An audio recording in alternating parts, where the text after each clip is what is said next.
पहले ये वीडियो देखिए।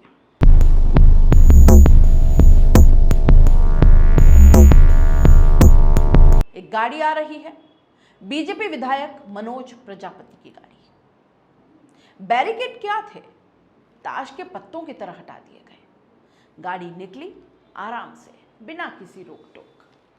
अब जरा दूसरा वीडियो देखिए।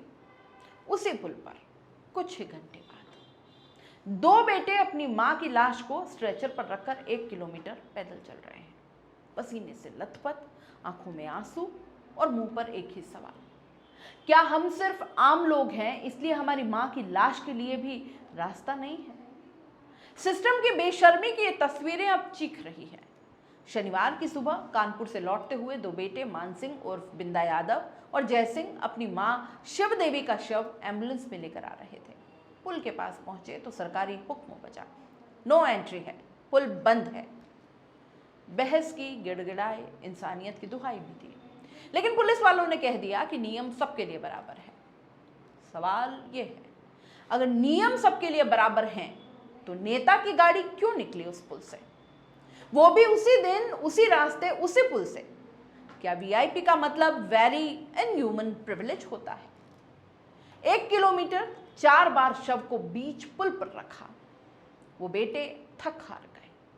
900 मीटर लंबे यमुना पुल को पैदल पार करते वक्त दोनों भाइयों को बीच में 4 बार रुकना पड़ा। कभी सांसें फूली, कभी हिम्मत टूटी, लेकिन मां की लाश को जमीन पर कैसे रख देते भला? हम लाश थे सिस्टम के लिए, और मां सच में लाश बन चुकी थी। ऐसा कहा होता तो झूठ नहीं होता। अब आइए नेताओं और अधिकारियों के बेशर्म बयानों पर भी। विधायक मनोज प्रजापति कहते हैं कि मेरी गाड़ी तो सुबह 6 बजे ही निकल गई थी, आधा पुल तब तक बंद नहीं था। अरे साहब, अगर रास्ता बंद था तो आम जनता को तो रोक लिया गया, लेकिन आपकी गाड़ी क्या आसमान से आई थी जो बैरिकेड तक हटाने पड़ गए? या फिर सत्ता की चमक में इंसानियत का फ्यूज उड़ गया? पीएनसी प्रोजेक्ट मैनेजर कहते हैं, हमें लाश स्ट्रेचर पर ले जाने की जानकारी मीडिया से मिली, यानी आपने तो आंखें ही मूंद ली। गाड़ी के लिए बैरिकेड हटाने का कैमरा है, लेकिन लाश लेकर रोते हुए बेटे आपको नहीं दिखे। क्या अधिकारी अब अंधे होकर ड्यूटी पर बैठे हैं?